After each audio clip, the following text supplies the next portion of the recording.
हे what's up guys, welcome back once again. एक लड़की जो सदी के सबसे एडवांस टेलीस्कोप से अंतरिक्ष में देखने की कोशिश कर रही है। उसी दौरान उसे कुछ ऐसा दिख जाता है जिसकी उम्मीद उसे बिल्कुल नहीं थी। दो कॉमेट एक तेज रफ्तार से एक अनजान दिशा की ओर बढ़ रहे हैं। उसकी ये खोज इतिहास के पन्नों में सबसे बड़ी लिखी जाएगी। जब इस चीज के बारे में उसने प्रोफेसर रीलैंड को इस बारे में बताया तो उन्होंने सभी को बुलाकर एक पार्टी करी और इस चीज की खुशी भी मनाई, क्योंकि ये मानव जाति की सबसे बड़ी खोज थी। और इतने में एक स्टूडेंट ने उनसे पूछा, क्या वो बता सकते हैं कि ये किस दिशा की तरफ बढ़ रहा है। रेलैंड को भी ये सवाल का जवाब जानना था, इसीलिए वो अपना अनुमान लगाना शुरू करते हैं। काफी देर की मुशक्कत के बाद जो सच्चाई उनके सामने आई वो दिल दहला देने वाली थी। 6 महीने 14 दिन, इतना ही समय बचा है इंसानों के पास, क्योंकि वो 15वें दिन ये दोनों कॉमेट धरती से टकरा जाएंगे। रेलैंड को दिशा पता चल चुकी है। 20,000 किलोमीटर की रफ्तार से वो कॉमेट हमारी धरती की तरफ आ रहा है। उसे तो कहीं मुड़ने की भी जरूरत नहीं है, वो एकदम सीधा ही आकर टकराएगा और तब वो विनाश होगा जो शायद डायनासोर के समय से भी ज्यादा विनाशकारी बनेगा। रेलैंड फौरन नासा के ऑफिस के हेड टेडी को कॉल करके इस चीज की जानकारी देता है। सारी चीजों को विस्तार में बताता है कि मामला कितना गंभीर है। ये देखते हुए फौरन एक प्लेन भेजते हैं जिसमें बैठाए ये दोनों वॉशिंगटन डीसी आ गए। टेडी ने उनकी मीटिंग प्रेसिडेंट से फिक्स करवाई, इसीलिए उन्हें सीधा व्हाइट हाउस में एंट्री मिल गई। बाहर बैठे दोनों परेशान हो रहे हैं कि आखिर कब वो इस चीज के बारे में प्रेसिडेंट को बताएंगे, कब इस चीज का कोई सोल्यूशन निकलेगा। इन्होंने प्रेसिडेंट के स्टाफ के जरिए से अंदर ये चीज पहुंचा दी और बाहर इंतजार करने लगे। कुछ ही देर के बाद प्रेसिडेंट बाहर आती हैं, लेकिन उनका रवैया देखकर कहीं से पता नहीं चल रहा है कि उन्हें इस बात की जरा भी फिक्र है। अपना जन्मदिन को वो इस सभी के साथ सेलिब्रेट करती हैं। फिर दुनिया में कैसे अमेरिकन का दबदबा कायम रहे ये बात डिस्कस करने लगती है। बाहर बैठा रेनल ये सब कुछ देखकर अंदर ही अंदर फटे जा रहा था, लेकिन वो कुछ बोल नहीं सका क्योंकि वहां उसकी औकात बहुत ही छोटी है। कुछ ही देर में प्रेसिडेंट का बेटा हेनरी, जो कि चीफ सेक्रेटरी भी है, उसने आकर बताया कि वो कल आ सकते हैं, अभी प्रेसिडेंट बिजी है। मायूस मन के साथ इन्हें बाहर आना पड़ा। काफी लंबे समय के इंतजार के बाद फाइनली इनकी मीटिंग होती है। रेंडल बताता है कि हमारी धरती की ओर एक नहीं बल्कि 2 कॉमेट आ रहे हैं जिनकी रफ्तार 20,000 किलोमीटर है। वो आने वाले 6 महीने में यहाँ तक पहुंच जाएंगे और 2 लाख एटम बम जितना विनाश वो कर सकते हैं। लेकिन अभी हमारे पास एक मौका है कि हम कुछ न्यूक्लियर मिसाइल को भेजकर उन्हें नष्ट कर दें या फिर उनकी दिशा बदल दें ताकि ये मुश्किल टल जाए। लेकिन प्रेसिडेंट को पृथ्वी से ज्यादा अपनी कुर्सी की चिंता थी। जब उन्होंने सुना कि 6 महीने का वक्त है तो वो तुरंत बोली, अरे नहीं, इलेक्शन बहुत करीब है, अगर हम लोगों को बता देंगे तो वो मरने वाले हैं, तो आपको बताइए लोग हमसे सवाल करने लगेंगे, फिर हमें लाठी चार्ज करना पड़ेगा। ऐसे में हमारे लिए इलेक्शन जीतना मुश्किल हो जाएगा। जैसे लोग अभी भटके हैं उन्हें वैसे ही भटकते दो, ये जानकारी को सीक्रेट कर दो। रेंडल फट चुका था पूरा अंदर से। उसे अपने ही देश के प्रेसिडेंट को गंदी गंदी गालियां देने का मन कर रहा है, पर वो कुछ नहीं कर पाया। लेकिन उसे पता है उन्हें किसी भी हाल में इस चीज को लोगों तक पहुंचाना होगा। उसने मीडिया का सहारा लिया, वो तो प्रेसिडेंट से भी ज्यादा गैर गुजरी निकली। जब ये लोग वहां पहुंचे तो इन्हें पहले से एक सेलिब्रिटी के ब्रेकअप की न्यूज मीडिया वाले चला रहे थे। कैसे उस एक्ट्रेस ने अपने बॉयफ्रेंड को चीट किया, फिर बाद में शादी भी कर ली। मीडिया से ज्यादा बेकार तो जनता थी जो इस न्यूज को बड़ी ही आराम से देख रही थी। जब इन दोनों की बारी आती है तो केट ने बोलना शुरू किया। कुछ ही देर में पूरी टीआरपी गिर गई। होस्ट भी इनका मजाक बनाने लगा, यार जो तुम लोग फूक रहे हो मुझे भी चाहिए वो। केट को आ जाता है गुस्सा। वो चिल्लाकर बोली कि सिर्फ 6 महीने आप लोगों के पास, फिर मत कहना कि हमें बताया नहीं। इतना बोलकर वो वहां से आ गए। दरअसल उस न्यूज चैनल का एंकर केट का बॉयफ्रेंड था और इस चीज के बाद में उसने अपना रिश्ता तोड़ दिया। अब दोनों के लिए मुश्किलें बढ़ गई है, अब किसके पास जाए। इन्हीं दिनों प्रेसिडेंट की एक प्राइवेट फोटो लीक हो जाती है जिसके बाद उनकी बड़ी ही बदनामी होती है। हर तरफ उसी की बातें होने लगी है जिससे गवर्नमेंट अब डगमगाना शुरू हो गई है। ऐसे में अब प्रेसिडेंट को ख्याल आता है रेंडल का, उसी की वो न्यूज का भी, क्योंकि अब ध्यान जो भटकाना है लोगों का, कुछ तो चाहिए ना मसला, तभी तो लोग का माइंड डाइवर्ट होगा। तो दोनों को उनके ठिकानों के 1 महीने बाद सीक्रेट सर्विस द्वारा उठा लिया जाता है, ये बोलकर कि उन्होंने टॉप सीक्रेट को लीक कर दिया। इन तीनों को व्हाइट हाउस वापस बैठाया जाता है। इस बारी प्रेसिडेंट उनसे कहती है कि हमें अपने कुछ चुनिंदा साइंटिस्ट से बात करी, उन्होंने हमें बताया कि कॉमेट आ रहे हैं, तुम्हारी दी हुई जानकारी सही है। अब केट यहाँ ठहरी जेंजी। उसे पता था कि प्रेसिडेंट ये सारी अपनी चुनावी फायदे के लिए कर रहे हैं। उसने किसी भी साइंटिस्ट से कोई बात नहीं करी और ये बात वो खुलकर बोल देती है। उसे पता है कि वो अपने वायरल फोटो के चलते इलेक्शन हारने वाली है। अब तो दुनिया बचाने का वो ढोंग रच रही है और लोगों को दिखाएगी कि उसे कितनी परवाह है लोगों की। प्रेसिडेंट ने भी जिल्लत भरी आवाज में कहा कि हाँ तुम सही कह रहे हो, इसीलिए मैं ये कर रही हूँ। रेंडल ने केट को समझाया कि हमें इसे कोई लेना देना नहीं है, हमें बस अपनी दुनिया बचानी है जो हमारे लिए इससे ज्यादा जरूरी है। बड़े ही जोरों शोरे के साथ पोडियम सेट किया जाता है। प्रेसिडेंट आती है और ऐलान करती है कि पृथ्वी के पास सिर्फ 6 महीने बचे हैं क्योंकि 2 कॉमेट उनकी तरफ तेजी से आ रहे हैं। लेकिन उन्हें घबराने की जरूरत नहीं है क्योंकि हमने सबकी जानों का जिम्मा उठा लिया है। वहां पर रैंडल, केट और टेडे मौजूद थे जिन्होंने इस खोज का श्रेय मिलता है, लेकिन असली श्रेय तो प्रेसिडेंट खुद ही ले लेती है। उसे यह मालूम है कि न्यूक्लियर मिसाइल को छोड़ने के लिए सिर्फ एक बटन की जरूरत होती है,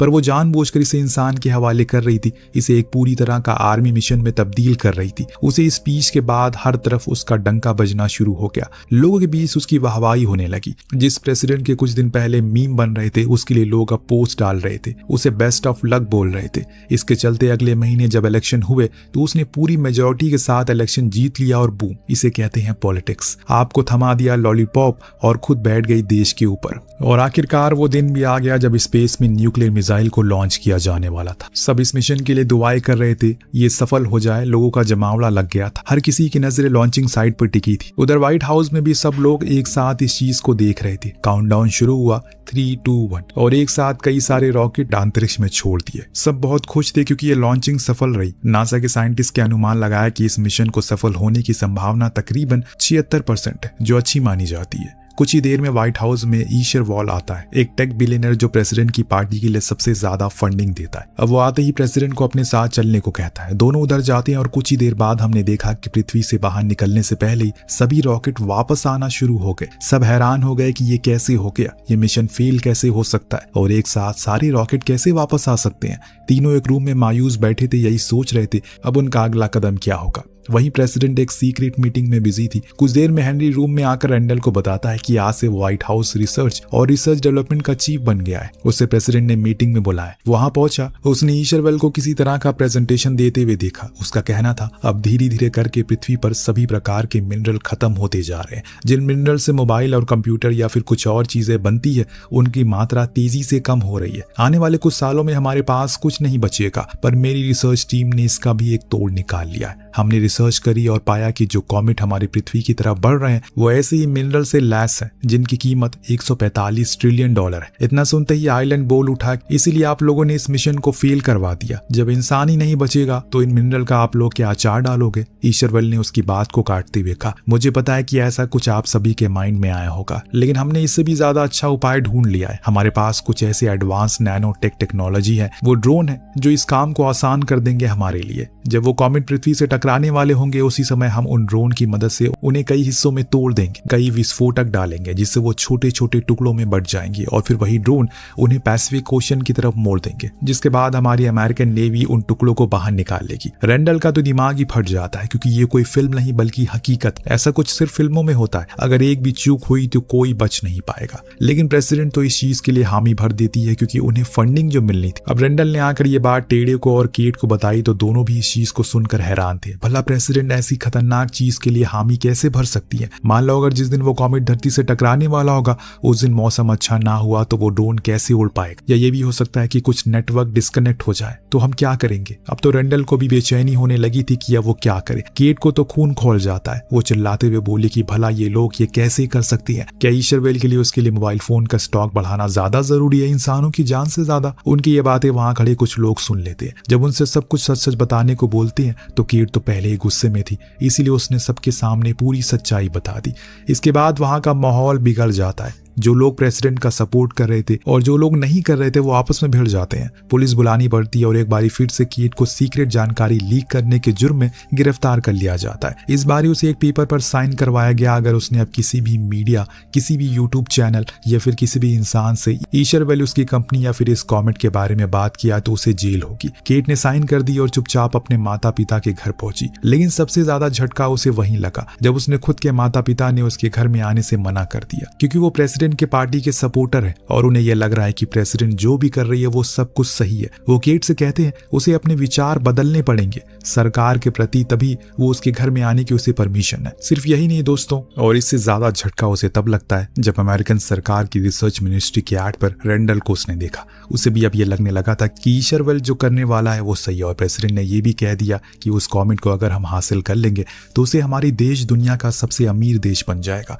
हर किसी के पास पैसा होगा, नौकरी होगी और अपना घर भी। कोई भी अमेरिका में गरीब नहीं रहेगा। उसने ये तक कह दिया कि वो कॉमेट पृथ्वी से टकराएगा ही नहीं। जो हर नेता करता है। पर अफसोस की बात ये थी कि रेंडल भी उसकी बातों पर यकीन करने लगा और इस डिप्लोमेटिक जिंदगी को बड़े ही आराम से जीने लगता है और लोगों के सामने जाकर इसका प्रचार करने लगता है। कुछ महीने के बाद प्रेसिडेंट और रेंडल दोनों बॉश नामक ड्रोन को देखने के लिए जाते हैं। ये ईशरवेल की कंपनी द्वारा बनाया गया था। वही ड्रोन था जो उस कॉमेट के करीब जाकर उसे विस्फोटक लगाएगा। ईशरवेल सभी के सामने इस टेक्नोलॉजी की जमकर तारीफ करता है, पर रेंडल को कुछ चीजें जमी नहीं, इसीलिए वो उसे एक सवाल करता है। मिस्टर ईशरवेल, चीफ रिसर्च सेक्रेटरी होने के नाते मैं ये जानना चाहता हूँ, क्या आपने इस ड्रोन को पहले किसी वैज्ञानिक दृष्टिकोण से टेस्ट किया है या सिर्फ आप इसे एक बिजनेस के तौर पर देख रहे हैं? मैंने कुछ चीजों पर रिसर्च की तो पता चला आपकी कंपनी में काम करने वाले जिन जिन लोगों ने सवाल किया, जिस चीज को लेकर आपने उसे काम से निकाल दिया। ईशरवेल उसकी इस बात पर चिढ़ जाता है, कहने लगा कि तुम्हें पता है क्या मेरी टेक्नोलॉजी के बारे में? मैं लोगों का भविष्य 45% सटीक तरीके से बता सकता हूँ। मैंने इसे पूरी लगन से बनाया है, तो मेरे लिए ये कोई बिजनेस नहीं बल्कि ये आने वाला कल है।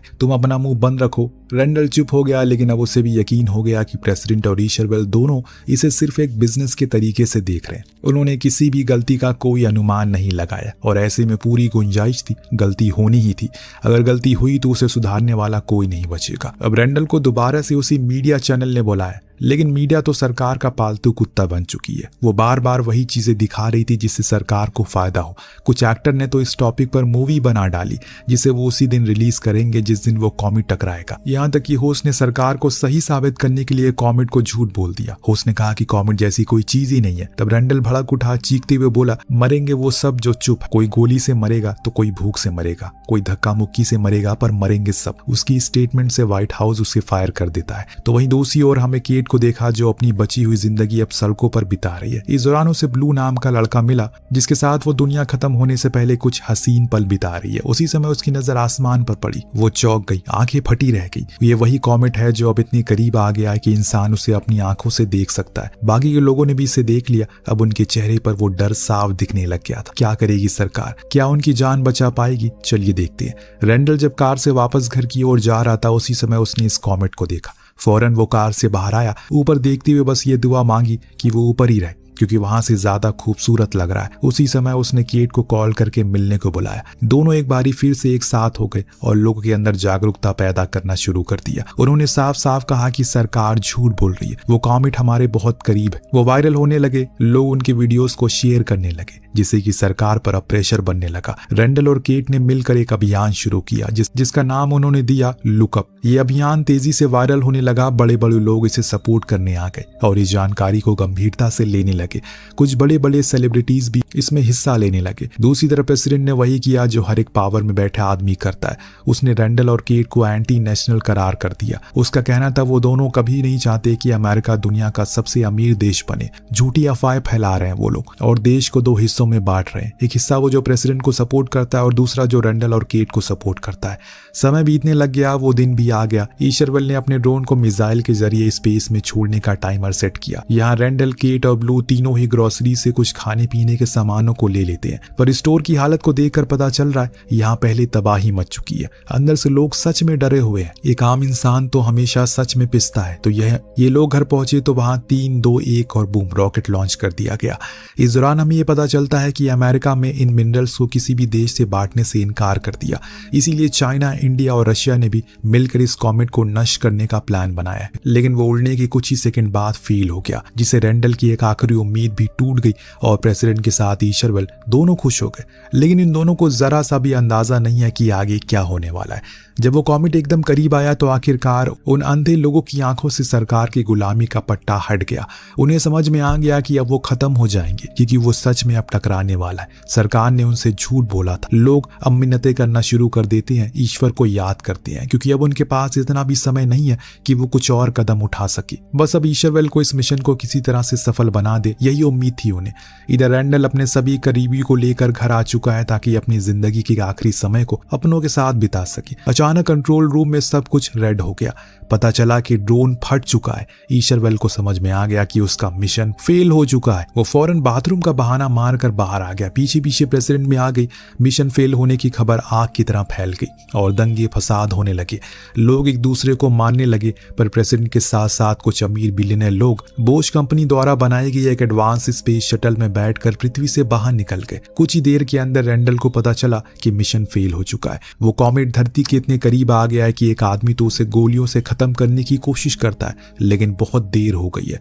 अगर वो एक सच्ची और ईमानदार सरकार को चुनते तो आज शायद उनकी जान बच जाती। अब कॉमेट पृथ्वी से टकरा गया। ये टक्कर इतनी भयानक थी कि पूरे स्पेस में बिखर जाते हैं। हर तरफ बस स्पेस में मलबा था, पर उसी के बीच वो स्पेस शटल पृथ्वी से बाहर आ चुका है, जिसमें तकरीबन 3000 अमीर लोग थे जो अभी स्लीपिंग पॉड में थे। अब 740 साल बाद उनकी आंख खुली। वो एक ऐसे प्लैनेट पर लैंड करते हैं जो पृथ्वी जैसा था। इंसानियत वहां जिंदा थी। सबकी नींद खुली और बिना कि वो इस ग्रह पर कदम रखते हैं। प्रेसिडेंट को वहां के जानवरों को देखकर काफी खुशी हुई, क्योंकि ये काफी रेयर, तो इससे भी वो पैसे बना सकती है। लेकिन उसी समय वो अजीब सा दिखने वाला जानवर उसकी गर्दन ही उखाड़ लेता है और फिर एक एक करके वहां जितने भी साथी थे वो सभी इन मेहमानों को अपनी दावत बना लेते हैं। यानी कि इंसान का नामो निशान मिट चुका है और इसी के साथ ये कहानी भी यही खत्म होती है। आपको कहानी कैसी लगी हमें कॉमेंट करके जरूर बताएगा। मिलते हैं अगली वीडियो में। Thank you so much watching. Peace out.